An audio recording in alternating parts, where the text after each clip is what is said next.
సంబంధించినటువంటి డబ్బులు పెంచడం కావచ్చు, ఇప్పుడు తాజాగా వీళ్ళకి చేనేత కార్మికులకు ఇచ్చేటటువంటిది కావచ్చు, ఖచ్చితంగా ఓ బాధ్యతాయుతమైన పని చేస్తున్నారు. తెలుగుదేశం చరిత్రలో మొట్టమొదటిసారి ఈ స్థాయి సంక్షేమం చేయడం అన్నటువంటిది జరిగింది. ఆ విషయం కూడా ఒప్పుకోవాలి మనం. అంటే టీడీపీ నేతలే షాక్ అయ్యేంతగా ఉందేమో ఈ సంక్షేమం. అంటే టీడీపీ నేతలు షాక్ ఎప్పుడవుతారంటే జగన్ కంటే ఎక్కువ ఇస్తే అవుతారు.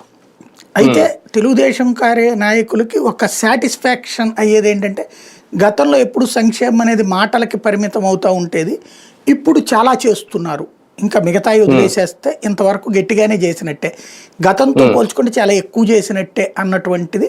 కాబట్టి బాబు గారు మారారు, అది లోకేష్ బాబు గారి వల్ల అనేటటువంటి ఫీలింగ్ అయితే పెరుగుతుంది. మేబీ ఈ చేనేత కార్మికులది లోకేష్ సీరియస్ ఎఫర్ట్ పెట్టారని చెప్తున్నారు. అంటే సాధ్యం కాదు, ఇవేమీ జరగవు, ఒక పవర్ పాయింట్ ప్రజెంటేషన్ అయితే ఇచ్చారు అప్పట్లో జగన్మోహన్ రెడ్డి గారు. ఎన్నికలకు ముందు లెక్కలు చూపించారు మొత్తం, అప్పుడు ఆయన ఇచ్చే నవరత్నాలకు రేపొద్దున వీళ్ళు ఇవ్వాలనుకున్న ఇవన్నీ.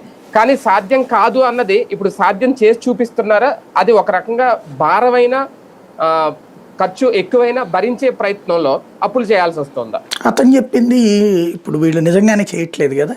అతను చెప్పింది ఏం కట్టలేమన్నారు, ఈ పెన్షన్ అదే ప్రతి ఒక్కరికి 1500 అనేది ఇవ్వలేమన్నారు తను.